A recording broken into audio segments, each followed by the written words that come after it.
Welcome to my channel. Subject selection के हवाले से काफ़ी ज़्यादा ईमेल्स मेरे पास आ रही थी, तो आज मैं आप लोग को बताऊंगा कि सब्जेक्ट सिलेक्शन का क्या प्रोसेस है, किस तरह से आपने जो है वो अपने सब्जेक्ट को चूज़ करना है, कौन कौन से जो है यहाँ पे सजेशंस हैं और कौन कौन से पिटफॉल्स हैं जहाँ पे आप ट्रैप हो सकते हैं। You need to be careful about it. तो चलते हैं वीडियो की तरफ। सबसे पहला काम आपने ये करना है कि एफपीएससी के ऑफिशियल वेबसाइट के ऊपर जाके वहाँ पे ये सिलेबस आप लोगों ने डाउनलोड कर लेना है। यहाँ पे जो एफपीएससी ने आपको कैटेगरीज दी हैं जिसमें से आपने सब्जेक्ट चूज़ करने होते हैं। 600 मार्क्स के आपके कंपलसरी सब्जेक्ट हैं जो कि यहाँ पे मेंशन्ड हैं, और उसके बाद आपके 600 मार्क्स के आपने ऑप्शनल सब्जेक्ट चूज़ करने होते हैं जो कि आप इन डिफरेंट कैटेगरीज से करते हो। ये यहाँ पे जो है ये ऊपर मार्क्स दिए हुए हैं कि इस कैटेगरी से आप मैक्सिमम कितने मार्क्स के सब्जेक्ट चूज़ कर सकते हो, और यहाँ पे सारे जो है वो सब्जेक्ट हैं। तो आप यूजुअली एक जो आपका ग्रुप है उसमें से एक या एक दो जो है वो आप मैक्सिमम सब्जेक्ट चूज़ कर सकते हो। अच्छा, जब आपने सब्जेक्ट चूज़ करने हैं तो किन चीज़ों को ध्यान में रखना है। सबसे पहली चीज़ आपकी जो ग्रेजुएशन है उसको आप कंसिडर करें कि जिस भी सब्जेक्ट में आपने ग्रेजुएशन की हुई है कोशिश करें उसको जो है वो लिस्ट में रखें। पहले हम लिस्ट बनाएंगे, फिर उस लिस्ट की जो है वो मज़ीद शॉर्ट लिस्टिंग करेंगे सब्जेक्ट की। तो हम पहले लिस्ट बना रहे हैं अपने उन सब्जेक्ट की जिन सब्जेक्ट्स में से हमने फिर अपने ऑप्शनल चूज़ करने हैं।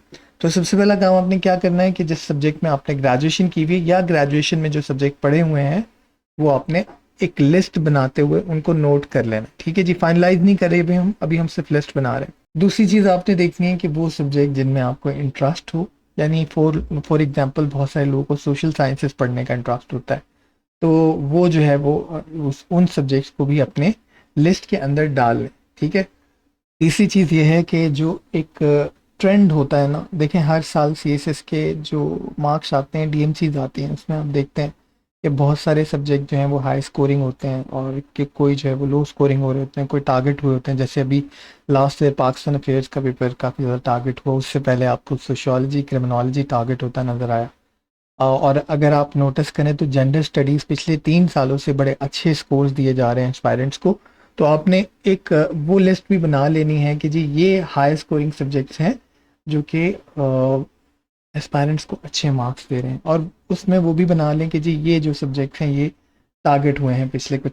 उसमें आपको ट्रेंड भी समझ आ जाएगा कि किस तरह से। अब ये ट्रेंड कैसे समझ आएगा, इसके लिए आपको डीएमसीज देखनी होंगी। आपको सोशल मीडिया पे काफ़ी डीएमसीज मिल जाएंगी, फेसबुक पे मिल जाएंगी। जितनी डीएमसीज मिले आपको अंदाज़ा हो जाएगा जब आप उनको देखें कि जी किस तरह से स्कोरिंग हुई। इसके अलावा आपको एफपीएससी की जो स्टैट्स हैं वो भी आपको मिल जाते हैं काफ़ी सारे।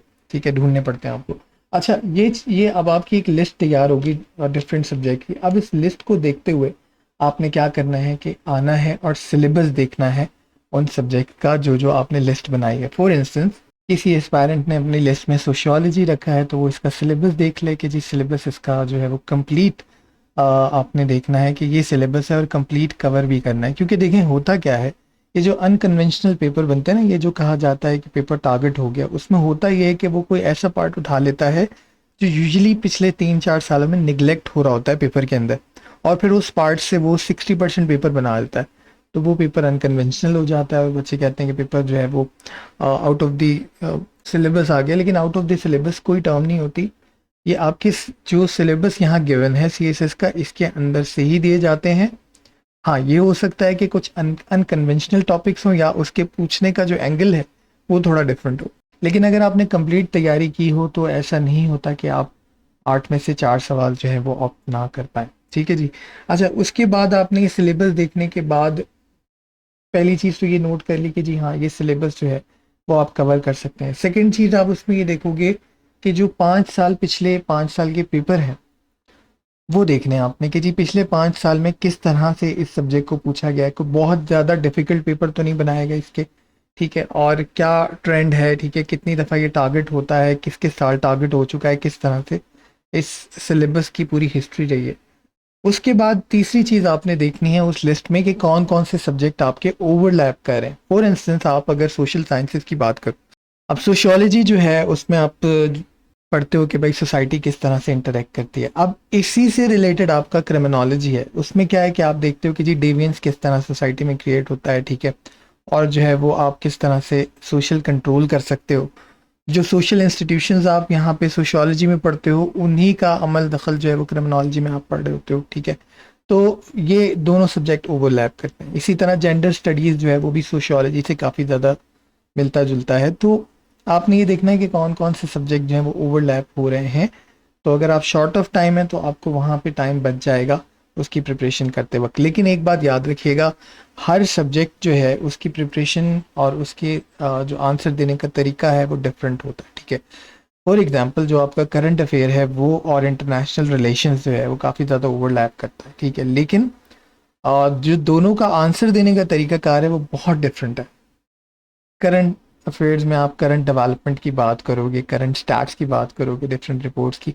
आईआर में आप उसकी थ्योरीज की बात करोगे, आईआर की पर्टिकुलर जर्गन्स आप यूज़ करोगे आंसर देते वक्त।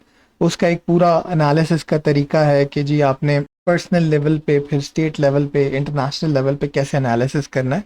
तो जब आप ओवरलैपिंग देख रहे हो सब्जेक्ट की तो आप इस चीज़ का ध्यान रखिएगा। इस ट्रैप में नहीं आना कि जी ये तो टॉपिक सिमिलर हैं तो आसानी हो जाएगी। टॉपिक सिमिलर होने से सिर्फ आपको कॉन्सेप्ट समझ आएगा, लेकिन जो आंसर तैयार करना है आपने और जो पूरा उसका एक तरीकाकार होगा आंसर देने का वो डिफरेंट होता है हर सब्जेक्ट का। और हर सब्जेक्ट की डिफरेंट रिक्वायरमेंट्स भी होती हैं, ठीक है। तो पहले आपने लिस्ट बना ली अपने सब्जेक्ट्स की, ठीक है।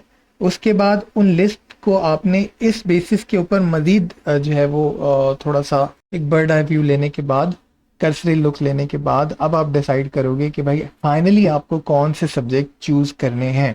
अब जो सब्जेक्ट आपने चूज किए हैं, यहाँ पे एफपीएससी ने उसकी रिकमेंडेड बुक्स भी दी हुई हैं साथ साथ। अगर आप यहाँ पे देखो तो ये देखें, इंग्लिश प्रेसी के लिए है, इसी तरह जनरल साइंस के लिए भी बुक्स हैं, ठीक है। तो यहाँ से आपको रिकमेंडेड बुक्स भी मिल जाती हैं। लेकिन अगर इन बुक्स को आप पढ़ने जाएंगे तो डेफिनेटली आपको बहुत ज़्यादा टाइम लगेगा। इस वजह से आपको जो है वो बुक्स भी आप कोशिश करते हैं कि जो लोग माजी में एग्ज़ाम्स दे चुके हैं या क्वालिफाइड हुए हैं वो अपने एक्सपीरियंस से आपको कुछ अच्छी बुक्स रिकमेंड कर दें। तो बुक्स के लिए जो है वो आप कमेंट सेक्शन में लिख सकते हो। आई ट्राई कि मैं आप लोग को जो है वो सब्जेक्ट वाइज कुछ बुक्स के जो है वो रिकमेंडेशन दे दूं। अच्छा, उसके बाद आप तैयारी कहाँ से शुरू करेंगे, किस तरह से आपने लेके चलना है, इसके हवाले से मैं, अगर आप लोग चाहेंगे तो कमेंट सेक्शन में ज़रूर लिखिएगा, मैं उसके लिए भी वीडियो बना दूंगा। बाकी एक बात याद रखिएगा, बहुत ही लिमिटेड सा स्लॉट है स्टूडेंट्स के पास जिस तरह से वो सब्जेक्ट चूज़ करते हैं। जैसे मैंने आप लोग को बताया, बहुत सारे लोग जो हैं वो सोशल साइंसेस के सब्जेक्ट रख लेते हैं, ठीक है।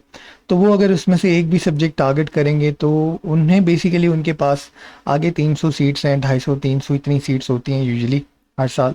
उन्हें इतने ही लोग आगे चाहिए। तो शॉर्ट लिस्टिंग करते वक्त वो क्या करते हैं कि कंपलसरी में से 2 सब्जेक्ट 3 सब्जेक्ट टारगेट कर दिए और ऑप्शनल में से वो सब्जेक्ट जो कि बहुत ज़्यादा एस्पायरेंट्स लेते हैं, जैसे इंटरनेशनल रिलेशन और पॉलिटिकल साइंस जो है वो ज़्यादातर स्टूडेंट्स जो हैं वो ऑप्ट करते हैं। इसी तरह सोशल साइंसेस की तरफ भी काफ़ी ज़्यादा स्टूडेंट्स का रुझान होता है। तो वो क्योंकि ये सब्जेक्ट आपको ऐसे राइटिंग में भी हेल्प कर रहे होते हैं और बाकी सब्जेक्ट जैसे आईआर आपको करंट अफेयर्स में हेल्प कर रहा होता है, तो इस वजह से बहुत सारे लोग तकरीबन एक जैसे सब्जेक्ट ही चूज़ करते हैं। तो उनके पास सारा डाटा मौजूद होता है, वो उस हिसाब से किसी एक दो सब्जेक्ट को टारगेट करके आपको इजीली जो है वहीं पे शॉर्टलिस्ट कर सकते हैं, आगे भी ले जा सकते हैं, पीछे भी ला सकते हैं। तो आपने करना ये है कि अपने सब्जेक्ट जो हैं उनको कंप्लीट तैयार करना है, कुछ भी नहीं छोड़ना। ऐसी सूरत में ही आप जो है वो इजीली पूरा जो पेपर है उसको सॉल्व कर पाएंगे। और जो ऑब्जेक्टिव पार्ट होता है हर सब्जेक्ट में 20 मार्क्स का, उसके लिए भी आपकी पूरी तैयारी होनी चाहिए। आखिर में आज का पैगाम, वलकत करमना बनी आदमा, सूरह बनी इसराइल आयत नंबर 70। अल्लाह ताला फरमाता है कि मैंने बनी आदम की जो औलाद है, औलाद आदम को इज़्ज़त अता की। जिस इंसान को अल्लाह ताला इज़्ज़त अता कर रहा है, हम पर भी फ़र्ज़ है कि हम उसे इज़्ज़त से पेश आएँ, दूसरे की जान माल इज़्ज़त का एहतराम करें। ये हम पर फ़र्ज़ है और दूसरे का हक़ है। इंसानों में आपस में एहतराम जो है उसको आजकल बहुत ज़्यादा नेगलेक्ट किया जाने लगा है। हम अक्सर सोशल मीडिया और डिफरेंट प्लेटफॉर्म यूज़ करते हैं और वहाँ पे अपने आज़ादी राय के हक़ को इस्तेमाल करते हुए शायद दूसरों के एहतराम के हकूक़ को भूल जाते हैं। इस चीज़ का ख्याल रखिए कि अल्लाह ताला की तरफ से हुक्म है कि हमें एक दूसरे से इज़्ज़त से पेश आना है। आज की वीडियो में इतना ही था। वीडियो पसंद आए लाइक एंड शेयर कीजिएगा, चैनल को सब्सक्राइब कीजिएगा। Thank you so much. अल्लाह हाफ़िज़।